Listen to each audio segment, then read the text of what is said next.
This is going to be a quick review of the Realacc X5R. Now this is the 5-inch frame, but they also sell a 4 and a 6-inch version. So let's take a quick look at the parts.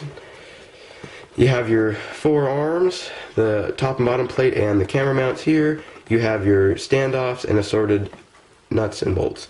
So let's take a quick look at all the pieces and also the quality of the carbon fiber and the milling of the product.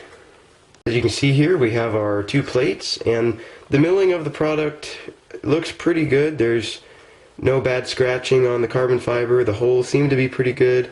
It's a little sharp on the edges, and I have noticed quite a bit of carbon fiber dust, so definitely make sure to wipe that down before you handle it. But overall, it looks like pretty good quality carbon fiber. I'm pretty impressed with it.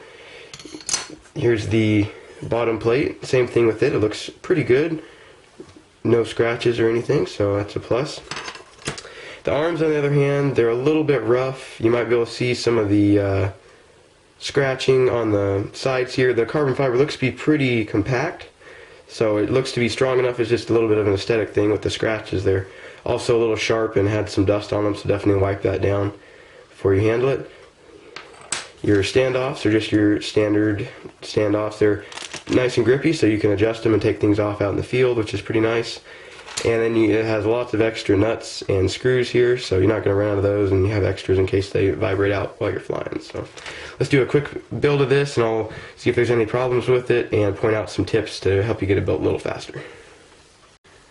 Okay, so first off, you're going to want to take your bottom plate here, and we're going to attach the arms. Now, from what I can tell, there's no right or wrong way to put these arms on. It's pretty foolproof. You can see the 3 holes here. You just have to line them up and screw down. You could go top or bottom, and I suggest going to the bottom. It's not going to lose any strength. You're not going to add any strength by going to the top, as far as I know.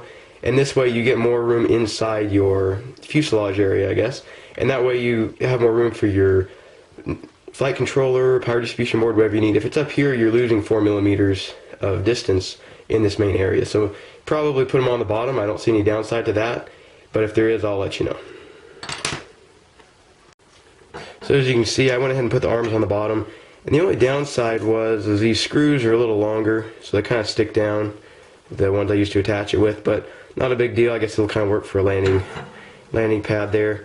They do supply some shorter screws, which I'm guessing are for that, but they don't reach the actual nylock part of the nut, so you could maybe turn them around backwards or put Loctite on them either way, but I think this works just a little better. You could save some weight, I suppose, with the shorter screws, but it's not enough to worry about it. So let's go ahead and put the standoffs on, and we'll go from there.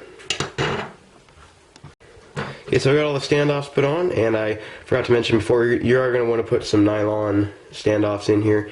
And the way I did that was, they leave the spacings right here, obviously, for these screws, and these are the longer screws. And you put them through, and then you thread your nylon, or I suppose you could use a aluminum standoff, and then you drop your flight controller in there, and maybe your power distribution board. You could do a stack if you wanted to, but you don't want to forget to do that.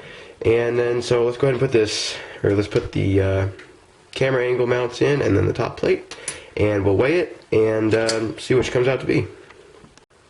Okay, so I got the camera mounts put in here and the top plate on, and gave it a quick weigh, and it came in at 114 grams altogether, and that's a relatively light frame. Seems to be really strong, no flex as far as I can tell, and I don't think with such a small arm wheelbase you're not really going to have any problems with flex. So turned out pretty good. I'm really pleased with it. It'd be exciting to get some parts in it and actually take it out for a quick fly. And as you can see, we were left with quite a few extra pieces here, so in case you run out or need more, they're always going to be there. And yeah, pretty cool frame. I'm looking forward to getting some parts in it, and I'll be doing some more reviews of different parts from Banggood probably on this frame, and be sure to check that out.